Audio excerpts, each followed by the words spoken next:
ጥልናቱ ያሬድ ጤናስጥልኝ መሳይ እንደምናለ እንግዲህ ዛሬ ተገናኘን ስንገናኝ በርካታ ከሰባዊ መብት ጉዳዮች ጋር የተያዙ መረጃዎችን ይዘን ነው ዛሬም ታግዳችኋል በል ከናንተ ልጀምር ዛሬም ድረስ ወደ ስራ ወደ እንቅስቃሴ ወደ ስራችሁ ወደ ተለመደው የሰባዊ መብት ተግባራችሁ መመለስ አልቻላችሁም እንደታገዳችሁን ያላችሁት አው የውሳኔ እየጠበቅን ነው ከእግዱ በኋላ ወደ ታገድነው ድርጅቶች ምርመራ የሚያደርጉ አካላት ተልከው ምርመራዎች አካሂደዋል ከአንድም ሁለት ጊዜ ከዛ በኋላ ውጤቱን ጠብቁ ተብለናል እስካሁን ምንም የተሰጠን ምላሽ ስለሌለ ያው እንደታገድን ነው ያለነው የሚሰጠን ምላሽ እየተጠባበቅን ነው መሳይ አቶ ያሬድ እንግዲህ እስቲ ዛው ላይ እንቆይ ዋናው የተገናኘንበት አጀንዳ ምንም እንኳን ዛሬ ከተሰየመው የኢትዮጵያ ሰባዊ መብት ኮሚሽነር ጋር የተያዘ ቢሆንም ግን እስቲ ምንድነው አሁን ኢትዮጵያ ውስጥ የሰባዊ መብት ጉዳይ ላይ የሚሰራ ተቋም አለ እንግዲህ መንግስቱም አሁን በእንደዚህ አይነት ሁኔታ ላይ ነው ያለው እናንተ ታግዳችኋል መልስ አላገኛችሁ ምንድነው እየሆነ ያለው ከመንግስት የሰባዊ መብት ኮሚሽን ውጪ ሌላ የሰባዊ መብት ድርጅት የለም አቤቱታ ተቀብሎ አጣርቶ መርምሮ ሰንዶ ሪፖርት የሚያደርገው ከኢትዮጵያ ሰባዊ መብት ኮሚሽን ውጪ ሰመጎ ብቻ ነው ስለዚህ ሰመጎ ሲዘጋ ሌላ ይሄንን የሚሰራ ድርጅት የለም እንደዚሁ አሁን የኛንም ማዕከል የወሰድክ ከሆነ ለሰባዊ መብት ተሟጋቾች ለጋዜጠኞች ስልጠና መስጠትና ጥበቃ ፕሮቴክሽን የማድረግ ነው እዛም ኤሪያ ላይ እኛ ብቸኛ ነን ማለት ይችላል በአገር ውስጥ ደረጃ ስለዚህ ያንን ስራ የሚሰራ አካል አሁን የለም እኛ ከተዘጋንበት ጊዜ ጀምሮ ሌሎችም እንደዚሁ በየተሰማሩበት ኤሪያ ላይ እነሱ ብቻ የሚሰሯቸው የሰባዊ መብት ስራዎች አሉ ግን ሌሎች በሴቶች በህፃናት ጉዳይ ላይ ጠቅላላ በተለያዩ የቴማቲክ ኤሪያዎች ላይ አተኩረው የሚሰሩ የሰባዊ መብት ድርጅቶች አሉ ግን እነዚህ አሁን እግድ የተጣለባቸው ድርጅቶች በጣም ቮካል የሆኑ ድምጻቸው በጣም ጎልቶ የሚሰማ በሰባዊ መብት ጉዳይ ላይ ጠንካራ የሚባል ተጽዕኖ ፈጣሪ የሚባል ስራዎች የሚሰሩ ድርጅቶች ናቸውና ያው ሴክተሩን ይጎዳዋል እነሱ በእነዚህ ድርጅቶች ላይ ብቻም ሳይሆን በሌሎችም የሰባዊ መብት ስራ ላይ በሚያተኩሩ ድርጅቶች ላይ መደናገጥን እንደፈጠረ ስጋትን እንደፈጠረ መናገር ይቻላል ምክንያቱም በሰባዊ መብት ጉዳይ ላይ የሚሰሩ ድርጅቶች እንዲያለ ችግር ሲገጥማቸው ለ33 አመት እንዲያለ ችግር ገጥሞት የማያውቀው ይሰመጎ አሁን አንድ ወር ነው እንግዲህ የይሰመጎ ሁሉም ቢሮዎች ከተዘጉ እና ይሰመጎ ስራ ካቆመ እኛ ከታገድና አንድ ወር ሆኖናል ይሄ ተጽዕኖ ቀላል አይደለምና ሌሎችም ድርጅቶች በስጋት ውስጥ በፍርሃት ውስጥ እንዲቆዩ የሚያደርግ ሁኔታ ነው የተፈጠረው መሳይ አቶ ያሬድ ምናልባት ይሄንን ምንድነው ምላሽ የሚሰጧችሁ በተወሰነ ጃን ስተቋል አሁን ምንድነው የሚቀርበው በእነሱ በኩል እንግዲህ ተመልሶ እንዲታይላችሁ ጉዳያችሁ እየጠየቃችሁ ነው ብዙ ነገሮችን ያቀርባችሁ ነው ፍቃዳችሁ እንዲመለስ ገዳው እንዲነሳ እየጠየቃችሁ ነው በእነሱ በኩል የሚቀርበው ነገር ምንድነው እንደው አሳማኝ ነው አይ ያው በመጀመሪያ መግለጫችን ላይ እንዳለው የቀረበው ክስ ጥቅልና ግልጽነት የጎደለው ነው እሱን ራሱም የኢትዮጵያ ሰባዊ መብት ኮሚሽን ባወጣው መግለጫ ይሄንኑ በግልጽ አስቀምጧል ከዛ በኋላ የተሰጠን ምንም አይነት ምላሽ የለም ያው መርማሪዎች ተልከዋል በየቢሮአችን ከአንድም ሁለት ጊዜ መጣው የተለያዩ ጉዳዮች ላይ ጥያቄ አንስተው በአግባቡ መልስ ሰጥተናል አሁን የዛን የምርመራ ውጤት ጠብቁ ነው እየተባለ ያለነው የምርመራውን ውጤት ምን ሊሆን እንደሚችል መገመት ያስቸግራል ግን እሱን እየጠበቅን ነው ያለነውና ምናልባት መልሱ ከተሰጠ በኋላ እንግዲህ ምን ሊሆን እንደሚችል የምናውቀው ያኔ በሰፊው ልንመለስበት እንችላለን መሰለኝ እንግዲህ የኢትዮጵያ ሰባዊ መብት ኮሚሽን ተዘግቷል ማን ነው የኢትዮጵያ ሰባዊ መብቶች ጉባኤ የለም ለመጀመሪያ ጊዜ እንግዲህ ከተቋቋመ በዚህ ደረጃ ታግዶ ከስራ ውጪ ሲሆን ታይቶም አይታወቅም አሁን ሆኗል ሌሎችም እንደዚሁ ታግደዋል እንደው በሰባዊ መብት የመሟገት ታሪክ አንተ ረጅም ዘመን በዚህ ዙሪያ የሰራህንና እንዲህ አይነት ነገር ገጥሞ ያውቃል እንደው ለምሳሌ የሰመጎን ከወሰደን እኔ የሰመጎን ውስጥ ያው ረጅም ጊዜ ሰርቼ ነበረ ለምሳሌ በአንዳንድ ወቅቶች ላይ ሰመጎ አዲሱ ህግ መውጣቱን ተከትሎ በፈረንጆቹ 2019 ወይም በእኛ የ97 ምርጫ ማግስት ማለት ነው እንግዲህ በ98 እንደዚህ አካባቢ በወጣው በ99 መሃል በወጣው ህግ ኢሰመጉ እና ኢውላ የኢትዮጵያ ሴት የህግ ባለሙያዎች ማህበር በባንክ ያላቸው ገንዘብ ታግዶ ነበረ። ስራቸው አልተነካም፣ ስራቸውን ስሩ፣ ግን ይሄ ያጠራቀማችሁት ገንዘብ ከውጭ የተሰበሰበ ስለሆነ በሚል ህጉ ወደ ኋላ ተመልሶ አይሰራም፣ ግን በተግባር ግን የሪትሮአክቲቭ ኢፌክት እንዲኖረው በማድረግ ከህግ መርህም ከሚወጣበት ማዕቀፍ መርህም በሚጋጭ መንገድ ወደ ኋላ ህጉ ተመልሶ ከህጉ አዋጁ ከመውጣቱ በፊት ሰብስበው ያጠራቀሟቸው ገንዘቦች ታግደው ይሄ ለውጥ ሲመጣ የዛሬ 5-6 ዓመት አካባቢ ነው ገንዘቡ የተለቀቀላቸው። ከዛ ውጪ ግን ቢሮአችን አንድ ጊዜ ነው የኢሰመጉ ቢሮ ተዘግቶ የነበረው። እሱም ለአንድ ሳምንት ነው፣ ለ4-5 ቀን ነው። ያም የሆነው እንደዚሁ በ93 ይመስለኛል ከምርጫ 97 በፊት በፕሮፌሰር መስፍን እና ዶክተር ብርሃኑ ነጋ የታሰሩበት የአዲስ አበባ ዩኒቨርሲቲ ተማሪዎች አነሳስታቸዋል በሚል የብሔራዊ ሎተሪ አዳራሽ ተማሪዎቹን ሰብስቦ ኢሰመጉ በአካዳሚክ ራይት ላይ ሐሳብን በመግለጽ ነጻነት ላይ ለተማሪዎቹ ትምህርት ከተሰጠ በኋላ ተማሪዎቹ ወደ ቅጥር ግቢያቸው ሲገቡ ሰልፍ ጀመሩ። ወዲያው ፈርተው ዝም ብለው ተተውት የነበረውን ነጻነታቸውን መጠየቅ ጀመሩ። ረብሻ ተነሳ፣ ሰው ሁሉ ተጎዳ። ያን ተከትሎ አመጹን ያነሳሱት ፕሮፌሰር መስፍን እና ዶክተር ብርሃኑ አሁን ፕሮፌሰር ብርሃኑ ነጋ ናቸው። ያን ደግሞ ያመቻቸው ኢሰመጉ ነው ተብሎ ግን ክሱ ኢሰመጉ ላይ ሳይሆን እነሱ ላይ መረጃ ለማግኘት ደህንነቶች መጥተው በፖሊሶች ቢሮአችንን ዘግተው ለተወሰኑ ቀናቶች ሰነዶች ለመውሰድ ወስደው መርምረው ቢሮውን ከፍተውልናል። ድርጅቱም ላይ ክስ የለም። የድርጅቱ ስራም አልተቋረጠም። አክቹአሊ ተዘግቶ የነበረው ሄድ ኦፊሳችን ነው እንጂ ሌሎች ብራንች ኦፊሶቻችን ሁሉ ይሰሩ ነበር። እዛው አዲስ አበባ 2 ቢሮ ነበረን። አንደኛው ቢሮ ክፍት ነው፣ ዋናው ቢሮአችን ብቻ ነበር ዝግ የነበረው እንጂ እንደዚህ ሙሉ በሙሉ የኢሰመጉ ስራ እንዲቆም ተብሎ የተወሰነው በዚህ አሁን ኢሰመጉ 33 ዓመት ሆኖታል። ለመጀመሪያ ጊዜ በዚህ አስተዳደር አሁን ከረንትሊ ያወራንበት ባለው የሰስፔንሽን ሌተር ነው ኢሰመጉ እንኳን እንግዲህ የኢሰመጉን የረጅሙን ጊዜ ታሪክኛ እኔ መመራውም ድርጅት አሁን 4ኛ ዓመቱ ነው በዚህ ዓመት። ሌሎቹም እንደዚህ 6-7 ዓመት የቆዩ ድርጅቶች አሉ። በዚህ ደረጃ ግን ድርጅቶቹ ሲታገዱ በተለይ እንደዚህ ቮካል የሆኑ የነቁ ድርጅቶች ብዙ ስራ የሚሰሩ ድርጅቶች ይሄ የመጀመሪያውና ጨከን ያለ እርምጃም ይመስለኛል። እንግዲህ የተለያዩ የሰብአዊ መብት ተሟጋቾች መሪዎች በአሁን ሰዓት በስደት ላይ ነው የሚገኙ። ጽፈት ቤቶቻቸው ታግደዋል፣ ተዘግተዋል። የቀረው አንድ በመንግስት በጀት የሚንቀሳቀሰው የኢትዮጵያ የሰብአዊ መብት ኮሚሽን ኢሰመኮ ነበር። ኢሰመኮ በተለይ በነ ዶክተር ዳንኤል በቀለ በኩል እውነት ለመናገር ባለው ውሱን አቅም ባለው በእንደዚህ አይነት ከባቢ ሁኔታ ላለፉት 5 ዓመታት የሰራቸው ተግባራት ትልቅ ነው። እንደ ስሙ የሚመጥን ስራ ሰርቷል ብሎ ለመደምደም የሚያስችል ነው። በአንጻራዊ መለኪያ ይሄ ተቋም በኢትዮጵያ ያለውን የሰብአዊ መብት ጥሰት በተለያየ ጊዜ በማጋለጥ ጥናት ምርመራ በማድረግ መረጃዎችን ለዓለም አቀፉ ማህበረሰብም በማቅረብ ረገድ ይሄ ነው የማይናቅ ስራ የሰራ እንደሆነ ማንም የሚመሰክረው ነው። ዛሬ ግን መርዶ ነው የሰማነው። እኔ በግሌ መርዶ ነው ብያለሁ። ለእናንተ ምን እንደሆነ አላቅም። ዛሬ አቶ ብርሃኑ አዴሎ አዲሱ ኮሚሽነር ሆነው ተሽመዋል።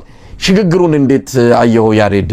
አቶ ብርሃኑ አዴሎን እናቃቸዋለን፣ የጀርባ ታሪካቸውን ምን እንደነበሩ። ዛሬ ደግሞ የሰብአዊ መብት ኮሚሽነር ሆነው መጥተዋል። ሹመቱን እንዴት አየኸው? እኔም አልደነገጥኩም፣ ሰርፕራይዝድ አልሆንኩም። ያልሆንኩት በቅርብ ከሚስተዋሉት የመንግስት ባህሪያት ተነስቼ ሙሉ በሙሉ ገለልተኛ ለሆነ ሰው ይሄንን ትልቅ ኃላፊነት በነጻነት ስራውን ለሚሰራ በድፍረት እንደ ዶክተር ዳንኤል መንግስትን ሲያጠፋ የሚተች የሚወቅስ ይሄን አስተካክሉ የሚል ችግሮችን ለሚጋፈጥ ባለሙያ ለሰብአዊ መብት ባለሙያ ይሰጡታል የሚል ግምት አልነበረኝም። በጣም በተወሰነ ፐርሰንት ምናልባት ካደረጉትም እንደው በቃ ይገርመኛል እያልኩ the benefit of the doubt የምትሰጠው አይነት እንትን ነበረኝ እንጂ ይሄ የሳቸው መምጣት ማለት እንዲህ ያለ ሰው ሊፈለግ እንደሚችል ምንም ጥርጥር አልነበረኝም። ግን ደግሞ ከመጣም ደግሞ በተወሰነ ደረጃ እንደው ብዙ ምሁራኖች አሉ የላገዛዝ ስርዓቱ ሎያል የሆኑ ግን ደግሞ ብዙም ትራክ ሪከርዳቸውን ሄደ ብታይ የተለየ በመጥፎ ነገር ስማቸው ማይነሳም በቃ ግን ደግሞ ሎያል ሆነው የሚያገለግሉ እና ደግሞ በትምህርት ዝግጅታቸው ብቃት ያላቸው ሰዎች አሉ። ለምሳሌ ፍትህ ሚኒስቴር ላይ የነበሩት ዶክተር ጌዲዮንን ያየህ እንደሆነ በትምህርታቸው ምንም ጥያቄ የምታነሳላቸው ሰው አይደሉም። ግን ደግሞ የገዢው ፓርቲ አባል ናቸው። የኋላ ታሪካቸው ወይ አስተማሪ መምህር እና ተማሪ የነበሩ ሰው ስለሆነ እንደዛ አይነት ሰው ሊያመጡ ይችላሉ የሚል ግምት ነው የነበረኝ።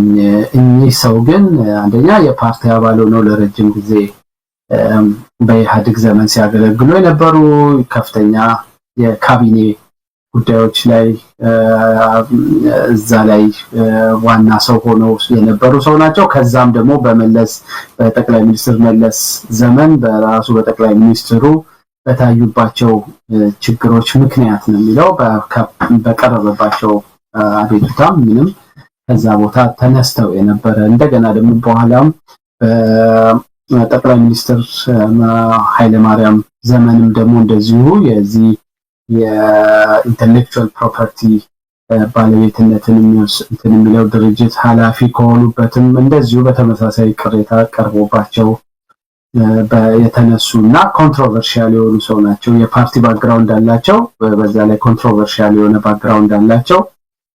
በመልካም የሚነሱ ወይ በሰብአዊ መብት ስራ ላይ የምታነሳቸው ሰው አይደሉም። ያገዛዝ ስርዓቱ ደጋፊም ሆነው ግን ሰብአዊ መብት ላይ ደግሞ በተለያየ ነገር ዳርዳሩንም እያሉ የሚሰሩ ሰዎች አሉ። እኚህ ሰው ከዛ በኋላም የግል ጠበቃ ሆነው ነው ሲሰሩ የነበረው። ስለዚህ እንዲህ የሚነሳ ከሰብአዊ መብት ሙግት ጋር ከሰብአዊ መብት ጥበቃ ጋር የሚነሳ ብዙ ስም የሌላቸው ቢነሳም ደግሞ እንደ ያሉ ችግሮች የነበረባቸው ሰው ናቸው። አንዳንድ የሚያውቋቸውም ሰዎች ለምሳሌ አፋኝ የነበረውን የሲቪክ ሶሳይቲ ህግ የሚደግፉ የነበሩ በፊት ለፊት በመድረክ እንደዚህ አይነት ነገሮችን ያስተባብሩ የነበሩ ሰው ናቸው። ስለዚህ እንዲህ አይነት ሰው ወደዚህ ወደ ተከበረ ትልቅ ናሽናል ኢንስቲትዩሽን ነው ይሄ ተቋም ዝም ብሎ በአዋጅ ብቻ አይደለም፣ መንግስት በሰጠው አዋጅ ብቻ አንደኛ ተጠሪነቱ ለምክር ቤት ነው፣ ሁለተኛ እንደ ሌሎች የመንግስት ኮሚሽኖች ምናምን እዛው ሀገር ውስጥ ባለው በመንግስት ህግ ብቻ አይደለም እንትን የሚደረገው። የተባበሩት መንግስታት በመላው ዓለም ያሉ የናሽናል ሂውማን ራይትስ ኢንስቲትዩሽኖች እንደዚህ ኮሚሽኑን አይነት አካላት የሚመሩበት ጋይድላይን የፓሪስ ፕሪንሲፕል የሚል ጋይድላይን አለ እና በዛ ጋይድላይን የሚመሩ ናቸው እነዚህ የሰብአዊ መብት ኮሚሽኖች ኢትዮጵያ ውስጥ ብቻ ሳይሆን በመላው ሀገር ያሉት እና ግሬድም ይሰጣቸዋል። በነገራችን ላይ የግሎባል ኢንስቲትዩሽን አለ፣ ግሎባል አሊያንስ ኦፍ ናሽናል ሂውማን ራይትስ ኢንስቲትዩሽን የሚባል ያስቀመጠላቸው መስፈርቶች አሉ። በምን አይነት ገለልተኝነት ደረጃ ነው ስራቸውን የሚሰሩት፣ ተቋሞቹ በምን አይነት ግልጽነት የተሞላው አወቃቀር ነው የተዋቀሩት፣ ያለምንም መድሎ የሰብአዊ መብት ጥሰቶችን በአግባቡ አጣርተው ሰንደው ለሚመለከተው አካል ሪፖርት ያደርጋሉ ወይ፣ የሚያስተዳድራቸው መንግስት ተጽዕኖ ነፃ ሆነው ከየትኛውም የፖለቲካ ነፃነት ተጎናጽፈው መንግስትን ቻሌንጅ ያደርጋሉ ወይ ብሎ በብዙ መስፈርቶች የገለልተኝነት፣ የነፃነት፣ ሌሎች ስታንዳርዶች አሏቸው። ያንን ሁሉ መስፈርት መነሻ አድርገው ኤቢሲ ድረስ ግሬድ ይሰጣሉ። እነዚህን የሲን ግሬድ እንኳን ማሟላት የማይችል ሀገር ያለ ሰብአዊ መብት ኮሚሽን ሆኖ ሲገኝ ደግሞ ከዚህ ከግሎባል አሊያንሱ ሜምበር እንትንነት ስቴተስ ሙሉ በሙሉ የሚሰረዙ እና እንደሌሉ የሚቆጠሩ አሉና ከዶክተር ዳንኤል በፊት ኢትዮጵያ ትልቁ አገኘች የሚባለው በዚህ ኮሚሽን የነበራት ግሬድ ቢ ነው። ያ ማለት ብዙ ክፍተት ያለበት ግልሽ የመሻሻል ተስፋ ያላቸው አገሮች ሁኔታ ነበር።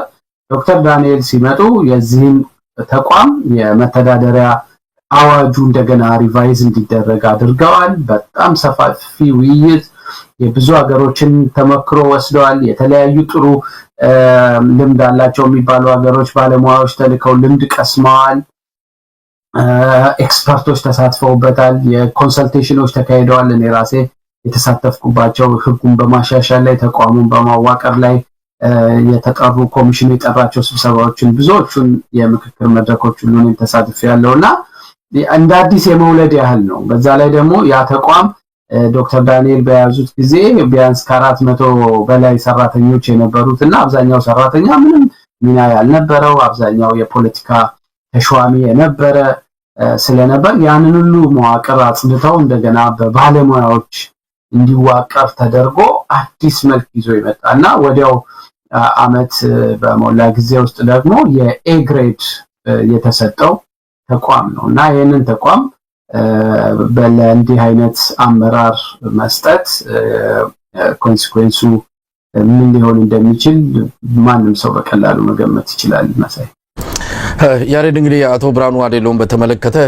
ምናልባት በሚዲያ ለረጅም ጊዜ እናንተም በሰብአዊ መብት ብዙ አመታትን ሰርታችኋል። በቅርበት ምናቃቸው ናቸው። አቶ ብርሃኑ አዴሎ ማን ናቸው የሚል ስለሳቸው እውነት ለመናገር አንድ መልካም ነገር ለማግኘት ብዙ ሞክሬ ነበር፣ ላገኝ አልቻልኩም። በካድሬነት ምናልባት ለፓርቲያቸው ያደረጉት አስተዋጽኦ ካለ እዛው በፓርቲያቸው ምንድነው ማህደር ውስጥ ሊገኝ ይችላል። ግን እንደ አንድ የህዝብ አገልጋይ ናቸው ተብሎ እንደሚገለጹ ሰው አንድ መልካም ነገር ላገኝ አልቻልኩም። በሙስና በአቶ መለስ ጊዜ በሙስና ጭምር የተጠየቁበትን ጊዜ አስታውሳለሁ። ከዶክተር አሸብር ወልደጊዮርጊስ ጋር አደባባይ ላይ ለወራት የቆየ ከፍተኛ የሆነ ምንድነው ጭቅጭቅ ትርምስ እንደነበረም ትዝ ይለናል። እንደውም የቦንጋ አካባቢ ነዋሪዎች በአቶ ብርሃኑ አዴሎ ላይ ምንድነው የፊርማ ማሰባሰብ እርምጃ ወስደው ለጠቅላይ ሚኒስትር ጽህፈት ቤቱ ሊያቀርቡበት ጊዜ ነበረ። በብዙ አሉታዊ ነገሮች የሚጠቀሱ ናቸው። የሰብአዊ መብት ቀደም ሲል የተጠቀስከውም አለ። ያንን ህግ በማውጣቱ ረገድ ፊት መሪ የነበሩ ከሚጠቀሱ ሰዎች አንዱ እኚህ ግለሰብ ናቸው። በሰብአዊ መብት ደፍጣጭነት ምናልባት በዛ ሊጠቀሱ የሚችሉ ግለሰብ ናቸው። ዛሬ የኢትዮጵያ የሰብአዊ መብት ኮሚሽን በዶክተር ዳንኤል በቀለ ጫማ ልክ እንኳን ባይሆን በተወሰነ ደረጃ ለዚህ ሰብአዊ መብት እንተው ገለልተኛ ተብሎ የሚታመኑ ብልጽግና አላጣም። በእርግጠኝነት ብዙ ምሁራን አሉት በዙሪያ የሰበሰባቸው ፓርቲውን የሚደግፉ ለፓርቲው የቆሙ ግን ፊት ለፊት የፓርቲ አባል የማይመስሉ ብዙ ሰዎች እንዳሉ ይታወቃል። ለምን እነዚህ ሰዎች ትቶ እኚህን ሰው አምጥቶ ፊት ለፊት አስቀመጣቸው? አብይ አህመድ ምን ለማድረግ ነው የፈለገው? ይሄ ሰብአዊ መብት ኮሚሽን አሁን አንተ እንደገለጽከው ከፍተኛ የሆነ መልካም ስም እያተረፈ ነው ያለው። የትላንቱንም ስም ለማጥፋት የወደፊቱንም ስራውን ለማበላሸት በሚል የመጡ ናቸው ማለት እንችላለን። እንደው አብይ ከዚህ አንፃር ነው እኚህን ሰው አምጥቶ ኮሚሽነር ያደረጋቸው።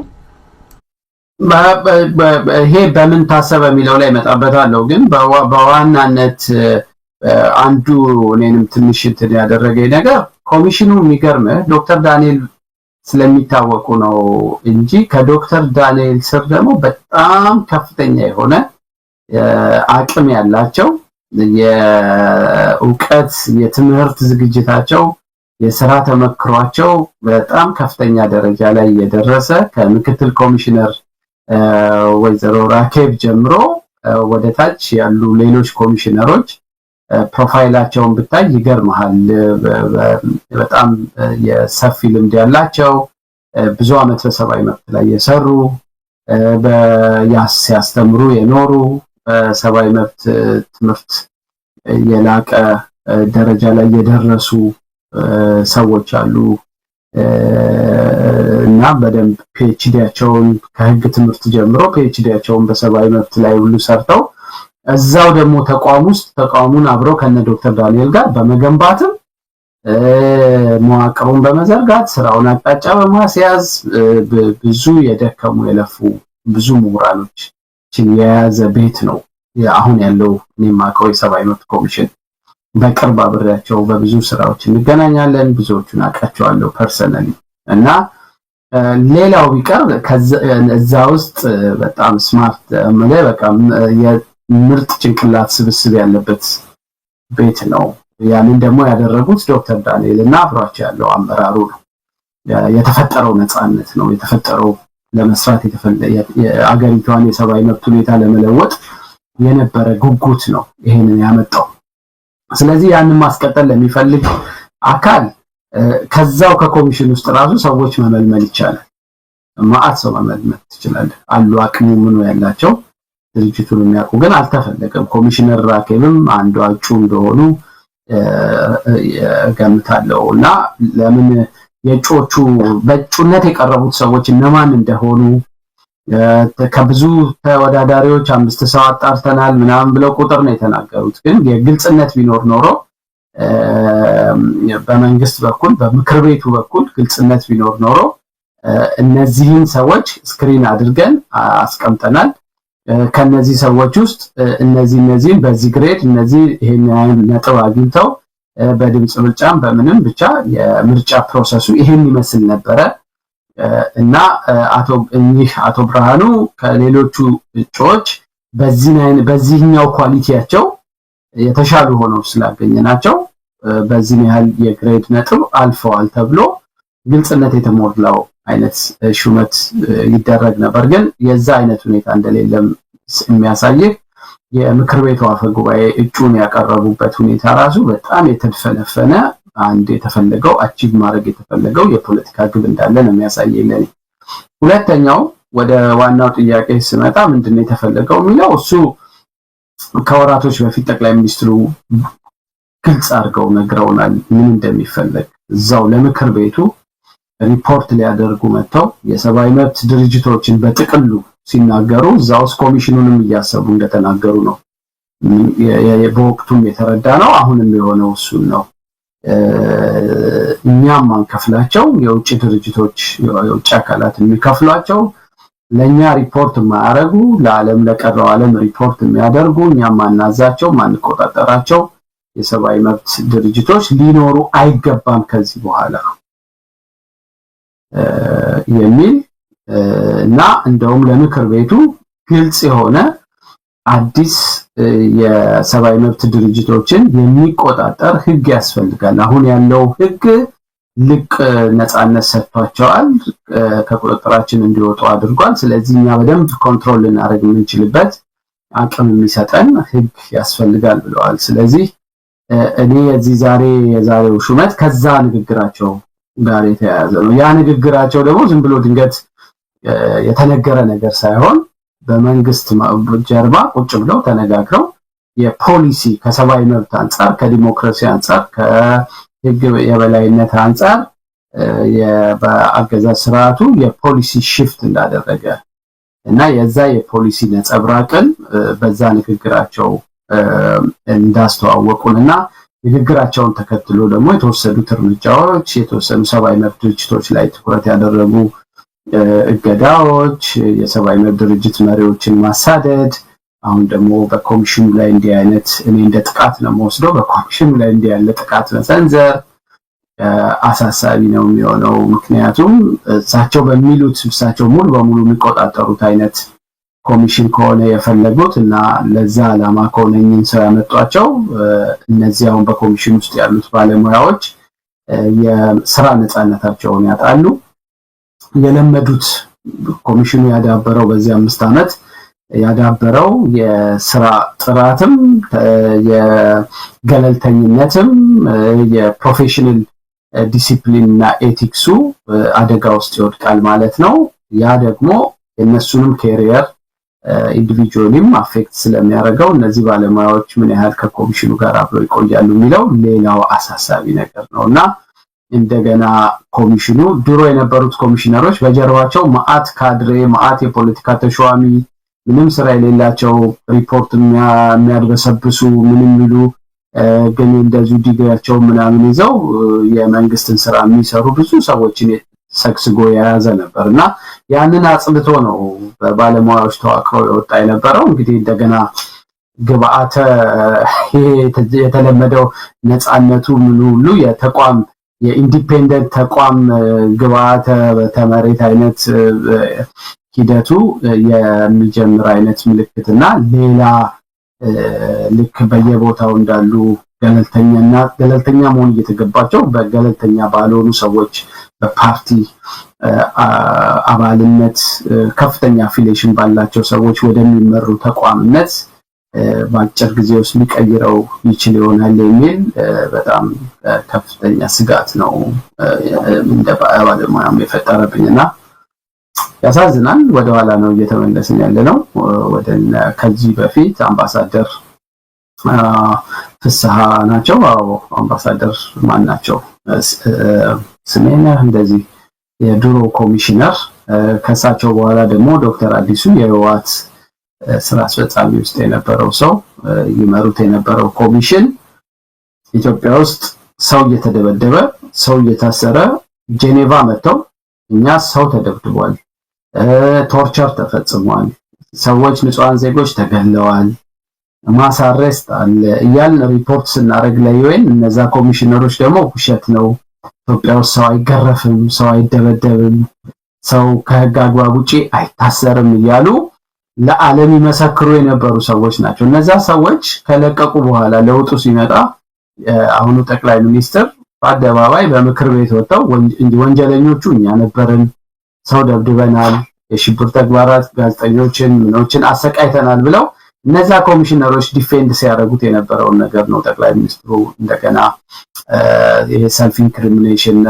ያው ለመግቢያ እንዲሆን ለአዲሱ ለውጥ ያደረጉት ንግግር ሰልፍ ኢንክሪሚኔሽን ውስጥ ገብተው የነበረውን ስርዓትም ራሳቸውንም ጨምሮ ወንጅለው ነው ወደ ለውጥ የተገባው እና አሁን ደግሞ ወንጀሎችን የሚደብቁ የሰብአዊ መብት ጥሰቶችን የሚደብቁ ሰዎችና ተቋማት የመፍጠር አዝማሚያ እየታየ ነውና ይሄ ያው በቃ ወደ ተለመደው ቪሺየስ የሆነ የአፈና አዙሪት ውስጥ ነው እየገባን መሆኑን ነው የሚያሳየው።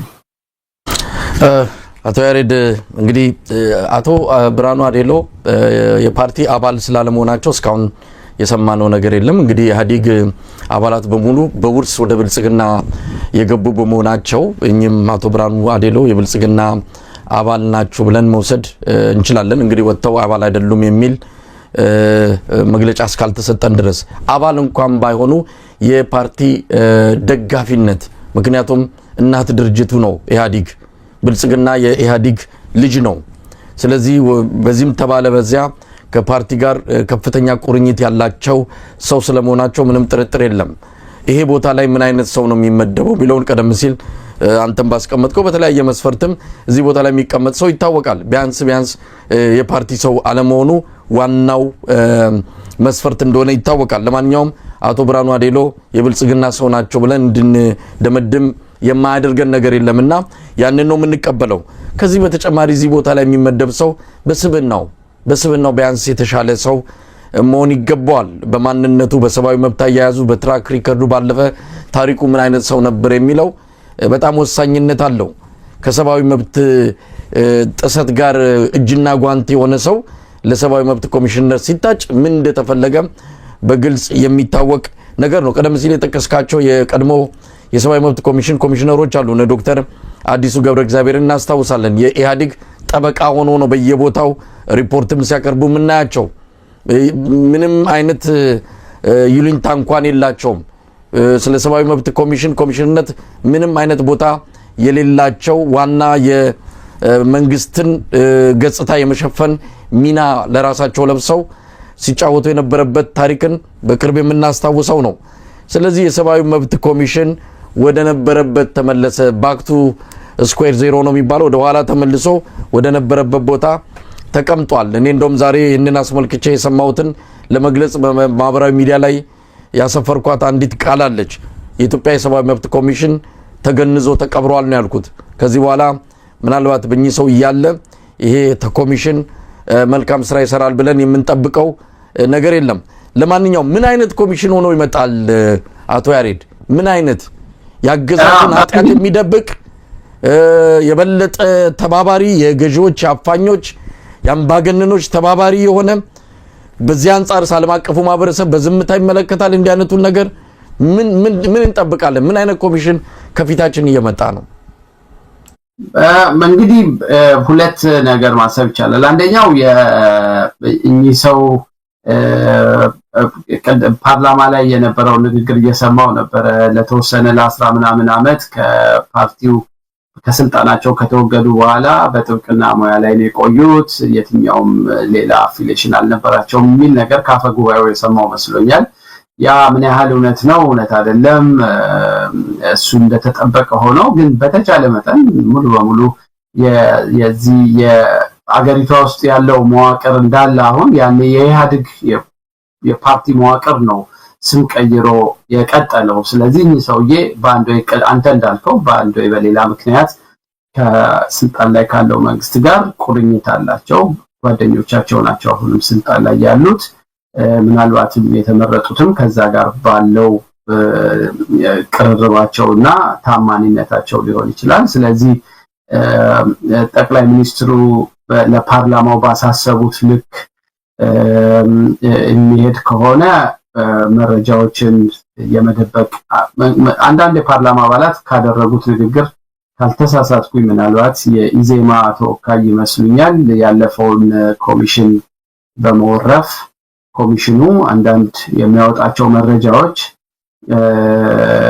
ከእውነት የራቁ ሆነው ደርሰንባቸዋል። ስለዚህ የእርሶ መመረጥ ላይ ቅሬታ የለንም፣ ነገር ግን እንደዛ አይነት ስህተት እንዳይደገም የሀገሪቷን ኢሜጅ እንዳያጠፋ ምናምን የሚሉ ነገሮች አሉትና እውነት ለመናገር አቶ ያሬድ የፓርላማ ሂደቱን አልተከታተልኩም፣ ግን ኢዜማ በዛ ደረጃ መተው ከሆነ አሁን ምርጫውንም ለማዳመቅ እንቅስቃሴ እያደረገ ነው ያለውና እንደው የኢዜማ አጀንዳችን ሆኖ ሳይሆን በዚህ መልኩ ኢዜማ የሥርዓቱ ጠባቂ የሥርዓቱ አገልጋይ የሥርዓቱ ምንድነው የሚባለው ምንጣፍ ግውታችነቱን በደንብ ያስመሰከረበት ነው ማለት ይቻላል። በነገራችን ላይ አቶ ብርሃኑ አዴሎም በስጋ ተለዩ እንጂ በመንፈስ ከፓርቲው ጋር ነበሩ። ምናልባት በስራ መደብ በተለያየ መልኩ ሚናቸው ተለውጦ ሊሆን ይችላል እንጂ በመንፈስ የዚሁ የኢህአዲግ መንፈስ ያጠላባቸው ብልጽግናንም እንደ ሌሎቹ የብልጽግና ፓርቲ አመራሮች አብረው የወረሱት ወራሽ ሆነው እስካሁን ይዘለቁ ናቸው ማለት ይቻላልና የቀረበውን ሪፖርት ለመቀበል የሚቸግር ነው። ለማንኛውም አሁንም የመጡት አቶ ብርሃኑ አዴሎም ሆኖ ይህንን ምስክርነት የሚሰጡ ሰዎች ቀጣዩ የሰብአዊ መብት ኮሚሽን ምን ሊመስል እንደሚችል በግልጽ እየነገሩን ነው ማለት ነው።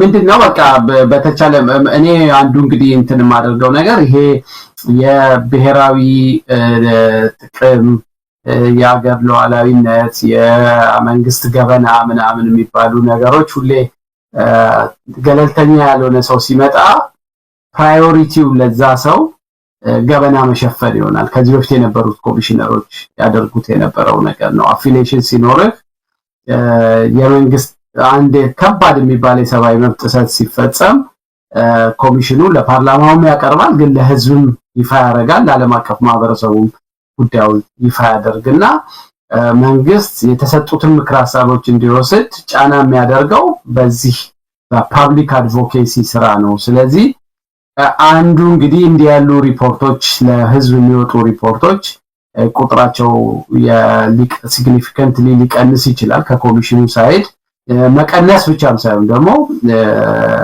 እንትን የመደረግ ሳንሱር የመደረግ ኮንትሮል የመደረግ እድሉ በጣም ሰፊ ነው የሚሆነው። ከዚህ በፊት የነበሩ ኮሚሽነሮች ምን ያደርጉ ነበር? መርማሪዎቹ ሰርተው ያቀረቡላቸውን ሪፖርት ቁጭ ብለው አይተው ሼፕ አድርገው ለመንግስትም ገጽታ በማይጎዳ መንገድ ነበር ለፓርላማ እንኳን የሚቀርበው። ለዓለም አቀፍ ማህበረሰቡ አያወጡም። ለፓርላማ እንኳን ሲቀርብ በጣም ሼፕ ተደርጎ በጣም ከፍተኛ የሚባሉ የመቅሰት አይነቶች እንዳይወጡ ምን እንዳይሉ ወደ ውስጥ እንዲቀሩ ተደርጎ ስክሪን ተደርጎ ነበር። ከዛ ለፓርላማ ቋሚ ኮሚቴው ከሄደ በኋላ ደግሞ ያ ኮሚቴም ደግሞ በላይ እንደገና ከዛው ሪፖርት ላይ ደግሞ ይሄን አውጡ ብሎ አጽድቶ ከራሳቸው አንደበት ነው ከፓርላማውም አንደበት የኮሚሽኑም ሰዎች አንደበት አንድ ሚቲንግ ላይ ገና እና ዶክተር ዳንኤል ሲመጡ እስከ ጸብ የደረሰ ጭቅጭቅ አድርገው ነበር። እናንተ ናችሁ ኤዲት የምታረጉብን፣ እናንተ ናችሁ የምትቆርጡብን ብለው በፓርላማውና በኮሚሽኑ በፊት በነበሩት ነው ማለት። ስለዚህ እንደዛ ተደርጎ ተከሽኖ ምን ብሎ ተቆራርጦ ነው ሪፖርት የኮሚሽኑ ለፓርላማ እና ለህዝብ ይፋ ይደረግ የነበረውና ምናልባት ጠቅላይ ሚኒስትሩም የፈለጉት የዛ አይነት ሁኔታ ይመስለኛል። እኚህ ሰው ሰጣቸው ተልእኮ ወደዛ ሊወስዳቸው ወደዛ ሊቆጣቸው ይችላል። ያ ደግሞ ኮሚሽኑ አሁን ከተሰጠው ግሬድ መውረድ ብቻ አይደለም በግሎባል አሊያንስ የተሰጠው ግሬድ ምናልባትም ከሳቸው ባክግራውንድም ጀምሮ ወደ ታች ወደ ሲ ግሬድም ሊወርድ ይችላል። በፊት ቢ ላይም ደርሶ ነበርና አስፈሪ ነው። ግን የሚሆኑትን ነገሮች በየወቅቱ በጥንቃቄ ማየት አይዊሽ ግምታችን ስህተት ቢሆን ደስ ይለኛል። እኛ ከገመትነው ውጪ ሰውዬ በጣም ገለልተኛ ሆነው ተአምር የሚያሳዩን ሰው ቢሆኑ ደስ ይለኛል። ግን እድሉ በጣም የጠበበ ነው የሚመስለኝ። ምክንያቱም የሳቸው ስብዕና የሳቸው ማንነት ብቻም ሳይሆን ከጀርባ ኦሬዲ በጠቅላይ ሚኒስትሩ ያስቀመጡት ባክግራውንድ የመንግስት የፖለቲካ ቁርጠኝነት የመንግስት ፍላጎት ከሰብአዊ መብት ስራዎች አንፃር ግልጽ የሆነ ይመስለኛል። ስለዚህ ያ የመንግስት የፖለቲካ መዳረሻና ፍላጎት ታታሪም ሰው ቢሆን እንኳን ብዙ ላይ አስኬዳቸው ይችላልና ተቋሙ እንደ ተቋም እስካሁን በነበረበት እንትኑ ይቀጥላል የሚል እምነት የለኝም። አቶ ያሬድ እኛ ግምቱ ነበረን። በተለይ እናንተ የሰብአዊ መብት ተቋማት በተዘጉበት በታገዱበት ወቅት አብይ አህመድም በዛ በኦሮሚያ ብልጽግና አካባቢ አንዳንድ ባለስልጣናት በፊት ለፊት ሁሉ እየመጡ ይሄ ኮሚሽን መስመር ስቶ እየሄደ ነው ብንጠብቀውም ምንድነው ብናቆየውም ስማችን መጥፋቱ አልቀረም፣ ስማችን በአደባባይ የተጠለጠለ ነው፣ ኮሚሽኑን ደገፍነው በገንዘብ አውጥተን አቆየነውም ለውጥ የለም ብለው ኮሚሽኑን ለመስበር ካሰቡ ቆይተዋል። በየጊዜው ሲጎነትሉ እንደነበረ እናስታውሳለን። በተለይም የበቴ ኡርጌሳ የኦሮሞ ነጻነት ግንባር በተገደለበት ጊዜ በቴ ኡርጌሳ ኮሚሽኑ አንድ በጣም ወሳኝ የሆነ ሪፖርት አውጥቶ ነበር። ያ ሪፖርት ይፋ እንዳይደረግ በፕሬዝዳንት ሽመልስ አብዲሳ አማካይነት ከፍተኛ የሆነ ወከባ እንደነበረ እናስታውሳለን። ሪፖርቱ አሁንም ተጠቃሎ ይወጣ አይመስለኝም፣ እንዳለ እንደታፈነ ነው የሚገኘው። ስለዚህ ኮሚሽን የኛ ጠንቅ ነው የኛ ገመናችንን የሚያጋልጥ ነው ብለው በፊት ጀምሮ ነው የኦሮሚያ ብልጽግና አመራር አባላት ቂም ይዘውበት የነበረው። ስለዚህ አብይ አህመድ ይችን አጋጣሚ ጠብቋል። አቶ ዶክተር ዳንኤልን ያለ ጊዜያቸው ማሰናበት የሚመጣበትን አንዳንድ ነገሮችን ከግምት በማስገባት ጊዜያቸውን ሲያጠናቅቁ ጠብቆ ይህን ኮሚሽን ሙሉ በሙሉ በእግሩ ስር አስገብቶታል። ይህ ምንም ጥርጥር የለውም። እንደው አቶ ያሬድ ዓለም አቀፉ ማህበረሰብ በተለይ ተቋማት ለዚህ ኮሚሽን በዶክተር ዳንኤል በቀለ ጊዜ በነበረው መልካም ስም ትልቅ ቦታዎች ተሰጥተውታል፣ ድጋፍም ያገኛል። በተለያየ መልኩ ታማኒነትም ስለነበረው ያለውን ክብር የተሰጠውንም ግሬድ አሁን አንተ እየገለጽክልን ነው። አሁን በቀጣይ ምን ሊያደርጉ ይችላሉ? ወይስ የሰውዬ አቶ ብርሃኑ አዴሎን ትንሽ ሊያዩት ይችላሉ? ወይስ የተወሰደው እርምጃ ልክ አይደለም ብለው ይጠብቃሉ? ምንድነው ሊያደርጉ የሚችሉት? ያቁታል አጠቃላይ ሁኔታውን በደንብ ከስር መሰረቱ ስለሚረዱት በቀጣይ የነሱ ሚና ምን ሊሆን ይችላል ከዚህ ኮሚሽን ጋር? የዚህ የዓለም አቀፍ ማህበረሰቡ እንትን ላይ ከመምጣቴ በፊት አንድ ያነሳው ነገር የመንግስት ባለስልጣናት ኮሚሽኑን እንዴት ነው የሚያዩት የሚለው ነገር በጣም ኢምፖርታንት የሆነ ነው። ልክ የዛሬ ዓመት ይመስለኛል ኮሚሽኑ አማራ ክልል በድሮን ጥቃት የተፈጸመ ግድያን ተከትሎ አንድ ጠንከር ያለ መግለጫ አውጥቶ ነበረ። በአንድ ትንሽ መንደር ላይ ብዙ ሰዎች መገደላቸውን፣ ብዙ ሴቶች መደፈራቸውን፣ ድርጊቶቹ የተፈጸሙት በአብዛኛው በመከላከያ ሰራዊት መሆኑን እና ልክ ያንን መግለጫ እንዳወጣ በማግስቱ የመንግስት የቃል አቀባይ የሆኑት ማነው ዶክተር ለገሰ ማነው ስማቸው ለገሰ ቱሉ የሰጡት መግለጫ በጣም አስደንጋጭ ነበረ። በወቅቱ የተወሰነ የሰብአዊ መብት ድርጅቶች ኮሚሽኑ እንኳን ዝም ነው ያለው። እኛ ለሪፖርተር ጋዜጣ መግለጫ ሰጥተን ሪፖርተር ፍሮንት ፔጅ ላይ ሁሉ አውጥቶት ነበርና ይሄ በቃ አደገኛ ምልክት ነው። ምንድነው የእሳቸው መግለጫ? ኮሚሽኑ ለውጭ ኃይሎች የሚሰራ ድብቅ ዓላማ ያለው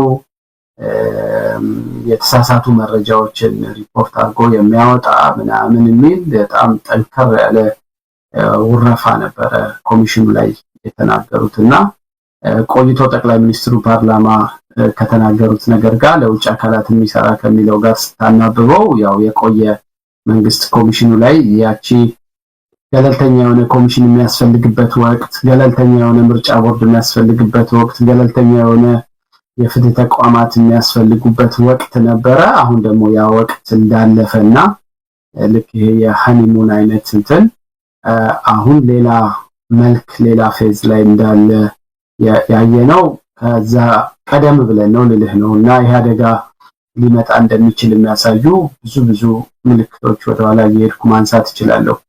ልክ ይሄንን እኛ በምንከታተልበት ልክ የዓለም አቀፍ ማህበረሰቡ ይከታተላል። ኤምባሲዎች ይሄንን ያውቃሉ፣ የኢንተርናሽናል ኮሚኒቲው፣ የሂውማን ራይትስ ድርጅቶች፣ በአፍሪካ ደረጃም የብሔራዊ የሰብአዊ መብት ተቋማት ድርጅቶች አሉ። እንደውም ሪሰንትሊ አዲስ አበባ ነበረ ስብሰባቸው የነ ዶክተር ዳንኤል ገለልተኛ የሰብአዊ መብት ኮሚሽን ስለሆነ የናሽናል ኢንስቲትዩሽን ኦፍ ሂውማን ራይትስ ኢንስቲትዩሽን አመታዊ ጉባኤያቸውን አዲስ አበባ ነው 3 ቀን የሚፈጅ ስብሰባ ላስት ጃንዋሪ ላይ ያደረጉት። እኔም እዛው ጉባኤው ላይ ተሳታፊ ነበርኩ። ፔፐር አቅርቤያለሁኝ አገሪቷ ውስጥ ያለውን የሰብአዊ መብት እንትና በመላው አፍሪካ ያሉ የሰብአዊ መብት ኮሚሽነሮች ተወካዮች ነበሩ የተሰባሰቡበት። ስለዚህ አሁን ይሄንን ሲሰሙ በጣም አስደንጋጭ ነው የሚሆነው። ስለዚህ በግሎባሊም በአፍሪካም ደረጃ የኮሚሽን የተሰጠው ያገኘው መልካም ዝና መልካም ስም ባለበት አይቆይም። የኢንተርናሽናል ኮሚኒቲውም ደግሞ ሃይሊ ነው ኢንጌጅ ያደረገው ከዚህ ተቋም ጋር። በመላው ዓለም ያሉ የሰብአዊ መብት ተቋማት እዚህ አውሮፓ ሀገር በተለያየ አውሮፓ ሀገር ውስጥ ያሉ የሰብአዊ መብት ኮሚሽኖች አብረዋቸው ነው የሚሰሩት። የተባበሩት መንግስታት በጣም አብረዋቸው ነው የሚሰራው። እንግዲህ እነዚህ ተቋማቶች እንዴት አድርገው ከዚህ ሰው ጋር ይሰራሉ የሚለው ነገር በሂደት የምናየው ነው የሚሆነው። ግን ዜናው ለነሱም ጭምር አስደንጋጭ ነው የሚሆነው። ያኔ ዶክተር ዳንኤል ሲሾም ሴሌብሬት አድርገዋል። ምክንያቱም የዶክተር ዳንኤል ፕሮፋይል ለረጅም ዓመት በሰብአዊ መብት ጉዳይ ላይ መስራት ብቻ አይደለም፣ ሙያዊ ብቃት ብቻ አይደለም፣ መስዋዕትነትን ጭምር እስከ መታሰር ብዙ ስቃይ እስከ መደብደብ የሚደርስ መስዋዕትነት የከፈለ በተግባር የተፈተሸ በእውቀት የበቃ ፕሮፌሽናል ኤቲክሱ እና ሙያዊ ብቃቱ የተረጋገጠለት ሰው መጣ ብለው በጣም ነው ደስ ብሏቸው የነበረው። ይሄኛው ዜና ደግሞ እንግዲህ በዛው ልክ ወደ ታች የሚፈጠፍጥ አይነት ስሜት ነው የሚፈጥረው። ከዛ እንግዲህ ግንኙነታቸውን ሪቫይዝ ማድረግ የሚጀምሩበት ጊዜ የሚመጣ ይመስለኛል። ያው የከበደ ጊዜ ነው የሚሆነው፣ ግን አዌር ነው የሚሆኑት፣ ያውቃሉ፣ ይከታተላሉ ለማለት። እንደው በዚህ በኮሚሽኑ ጉዳይ ላይ ቀደም ሲል እንደው ጠቃቅሰከዋል አንተም። ዶክተር ዳንኤል ባለፈው ናሴ ሐምሌ አካባቢ ያው የሥራ ጊዜው አብቅቶ እንደማይቀጥሉ በገለጹበት ጊዜና ከኮሚሽኑ መሰናበታቸው በታወቀ ጊዜ መጪው ማን ይሆናል በሚል ምናልባት ምክትል ኮሚሽነር ራክቤ ትሆናለች ወይ የሚልም ነገር ነበር። ባለፉት 5 ወራት በራክቤ ተጠባባቂ ኮሚሽነርነት ይሄ ኮሚሽን ምንም ክብሩን ሳያዛንፍ ጥንካሬውን ሳያዛንፍ ነው የቀጠለው እና በጣም ጠንካራ እንደሆነችም ራክቤም የተመሰከረበት ነው። ምናልባት ሌሎችም እሷ ብቻ አይደለችም፣ አንተም ቀደም ሲል ብለዋል። ሌሎችም ባለሙያዎች ዳንኤል ትልቁን ስራ የሰራው ባለሙያዎችን መሰብሰብ ላይ ነበርና እነዚህ ባለሙያዎች ምን አይነት የሞራል እንደው በጣም ከባድ የሞራል ፈተና ውስጥ እንደሚገቡ የሥራ ዋስትና ምንም ችግር የለም የትም ተሽጦ ሊበሉ የሚችሉ ጭንቅላት እንዳላቸው ይታወቃል። ግን ከሞራል አንፃር ይሄ የለፉበት ተቋም ነው፣ 5 ዓመት ሰርተውበታልና ከሞራል አንፃር ምን የሚሰማቸው ይመስላል? በዚህ አመራር ሲቆያሉ ብለህ ትጠብቃለህ? ማናቸውንም አላናገርኩም እስካሁን። ግን ሊሰማቸው የሚችለውን ነገር ግን መገመት ይችላል ራሴ ለዛ ቦታው ስፋስቀምጥ ይያል እና አንዱ ቴንኪዩ ስላነሳው ዶክተር ዳንኤል ከሄደ በኋላ ተቋሙ ይሽመደመዳል ብለው ላሰቡ ሰዎች የዶክተር ዳንኤልን የሊደርሺፕ ብቃት የምታየው ተቋም ገንብቶ ነው የሄደው ኢንስቲትዩሽን መገንባት ማለት ይሄ ነው ከዛ ያ ድርጅት ግለሰብ ላይ አይንጠለጠልም ወይዘሮ ራኬብ ኮሚሽነር ራኬብ ብትሄድ ስቲል ቲሙ በየለት ተለስራው የሚሰሩ መምራት የሚችል አቅም ያላቸው ጠንካራ ሰዎች ያሉበት ስለሆነ ተቋሙ ባለፉት ጥቂት ወራት ያወጣቸው ሪፖርት ላስት ዊክ ያወጣቸው ከግጭት ጋር የተያያዘ የሩብ ዓመት ሪፖርቱን ምንም ብታይ እንትኑን ኳሊቲውን እንኳን አልቀነሰም ኮምፕሮማይዝ አላደረገም እና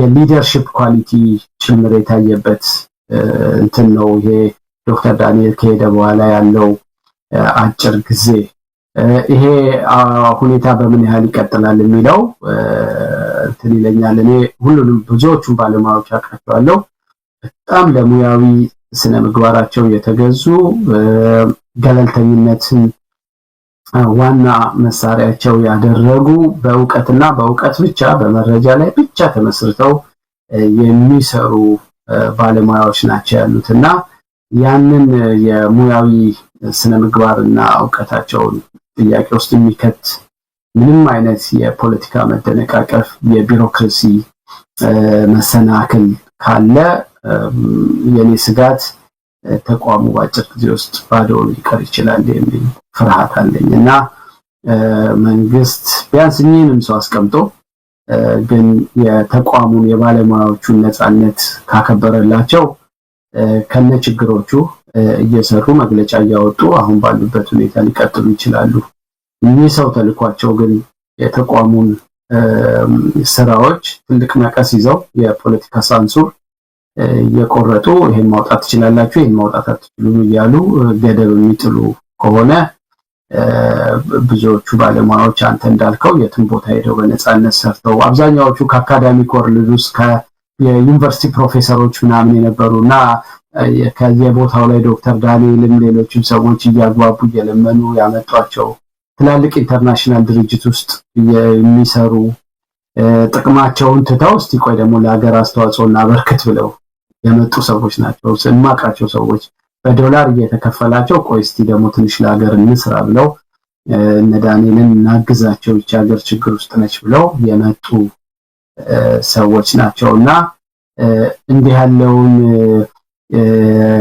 የፖለቲካ እንትን የሚሸከሙበት ጫንቃ ያላቸው ሰዎች አይደሉም ስለዚህ መንግስት ጉዳዩን በጥንቃቄ ከያዘው ሊቆዩ ይችላሉ ቀደም ጠቅላይ ሚኒስትሩ በፓርላማ ባሳዩት አይነት ባህሪ መቅረጽ ከተፈለገ ግን ተቋሙ መልሶ የካድሬዎች መፈንጫ ነው ያው እንግዲህ ያሬድ እኛ ግምት ነበረን እናንተን ሌሎችንም የሰብአዊ መብት ድርጅቶች ሲያሳድድ ሲዘጋ ሲያስር ሲያግድ የዚህም የሰብአዊ መብት ኮሚሽን ጣፋንታ ከዛ ያለፈ አይደለም ወይ ሙሉ በሙሉ ይዘጋል አሊያም የካድሬ መፈንጫ ያደርገዋል ብለን ነበር እንግዲህ ሁለተኛው መርጦታል ካድሬ መፈንጫ ስለመሆኑ ምንም ጥርጥር የለውም እንዲሁ ለይምሰል የተወሰኑ ነገሮችን በተወሰነ ወራት ሊቀጥል ይችላል ግን በመሰረታዊነት ይሄ ተቋም ከዚህ በኋላ አገዛዙን ያጋለጠ ያገዛዙን ጉድፎች አደባባይ ያወጣ እንዲቀጥል አይፈቅድለትም አብይ አህመድ ከዚህ በኋላ የትኛው መልካም ነገር ብናደርግ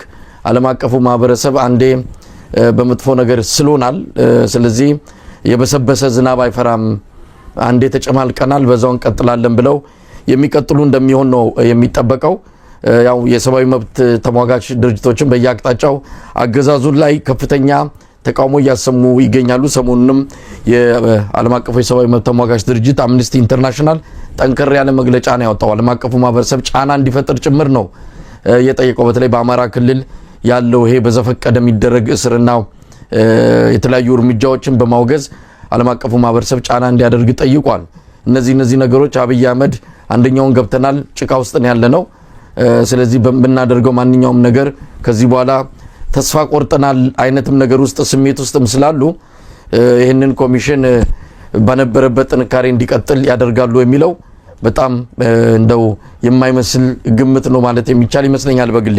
እስቲ ስለ ዓለም አቀፉ የሰብአዊ መብት ድርጅት የሰሞኑ ሪፖርት እንደው ባጭሩ ምን ማለት ይቻላል?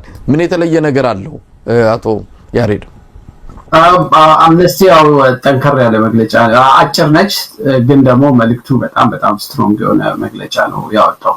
ብዙ ዝርዝር ነገር እንትን አይደለም። አንደኛ ያው አማራ ክልል እየተፈጸመ ያለውን የጅምላ እስር ለወራቶች የቆየ የጅምላ እስርና ሰዎች በዘፈቀደ እየታሰሩ በየማጎሪያ ውስጥ ተጥለው ፍትህ የማያገኙበት ዳኝነት የማያገኙበት እዛ ውስጥ ደግሞ ከታሳሪዎች ውስጥ ዳኞችም ጭምር ያሉበት የህግ ባለሙያዎች በአቃቢ የህግ ባለሙያዎች እና ሴቶች ወጣቶች ያሉበት ቁጥሩ በጣም ከፍተኛ የሆነ ህዝብ ታስሮ በየካምፑ ታጉሮ አንድም ቀን ለፍርድ ቤት ሳይቀርቡ ለወራቶች የታሰሩ ሰዎች እንዳሉ ጠቁሟል።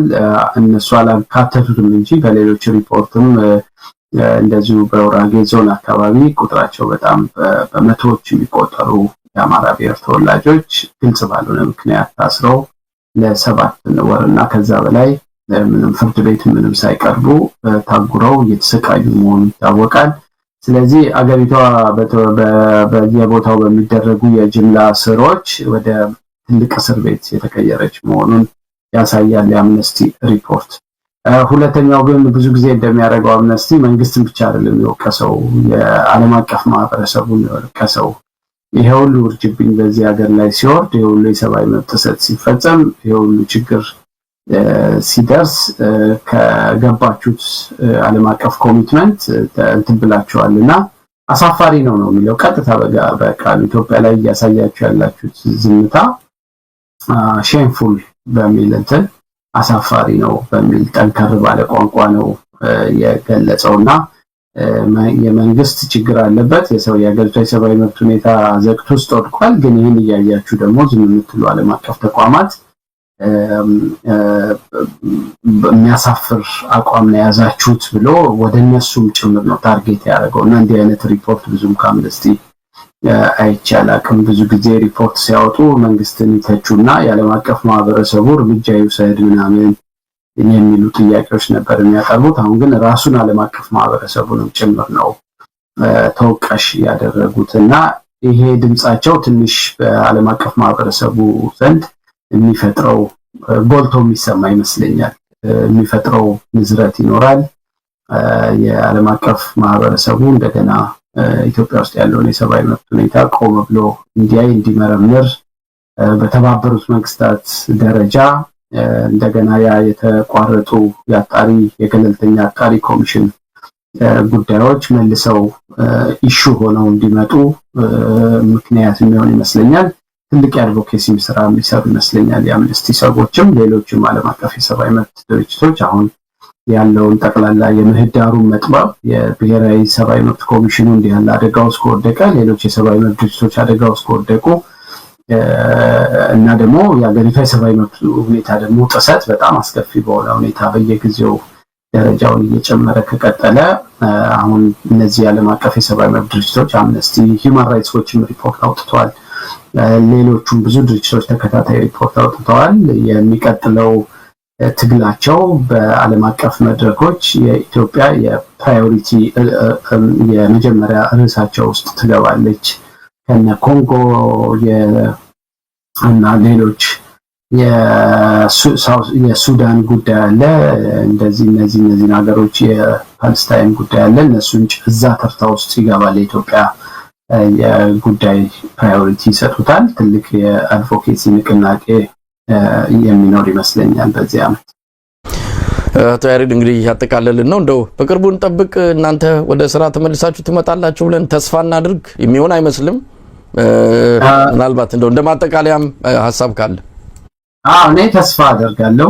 ሁሌ እንደምልህ ተስፋ ይዤ ነው የምዞረው። የሰብአዊ መብት ታጋይ ሆኜ ተስፋ ልቆርጥ አልችልም። ብዙ አስቸጋሪ የሚባሉ ፈተናዎችን እያሳለፍን የመጣ ነው ያለፉት 10 ዓመታት። ስለዚህ ይሄም አስፈታኝ ከሚባሉት ግን ከበድ ያለው ጊዜ ይመስለኛል፣ ግን የሚታለፍ ይመስለኛል። ወደ ስራችንም እንመለሳለን የሚል ተስፋ ነው ያለኝ። መንግስት ምርመራ አድርጓል። በምርመራው ምንም ነገር እንደማያገኙ እርግጠኞች ነን። ስለዚህ እገዳው ተነስቶ ግን ምናልባት በተወሰኑ ምህዳሩን ጠቦ ጫና ባለበት ሁኔታም ውስጥ ቢሆን እንኳን እንድንቀሳቀስ ይፈቀድልናል የሚል ሙሉ ተስፋ አለኝ። ተፈቅዶልን ደግሞ ተከፍቶ ድጋሚ እንገናኛለን መሰለኝ። በጣም አመሰግናለሁ አቶ ያሬድ ኃይለማርያም የኢትዮጵያ የሰብአዊ መብቶች ተሟጋቾች ማዕከል ዳይሬክተር። እንግዲህ ይሄ ማዕከል በአሁን ሰዓት በስራ ላይ አይደለም። ቢሆንም ግን ያው ማዕከሉ ወደፊት ይመጣል በሚል ተስፋ እንግዲህ መጠሪያውንም ተጠቅመን ነው የምንገልጸው። ስለዚህ የዛ ማዕከል ዳይሬክተር እንደዚሁም ለረጅም ጊዜ በሰብአዊ መብት ኮሚሽን በሰብአዊ መብት ተሟጋችነት ለረጅም ዓመታት ሰርታልና ይህንን ማብራሪያ ለተመልካቾች በማቅረብ አብረን ስለቆየ በተመልካቾች ስም ከልብ ነው የማመሰግነው።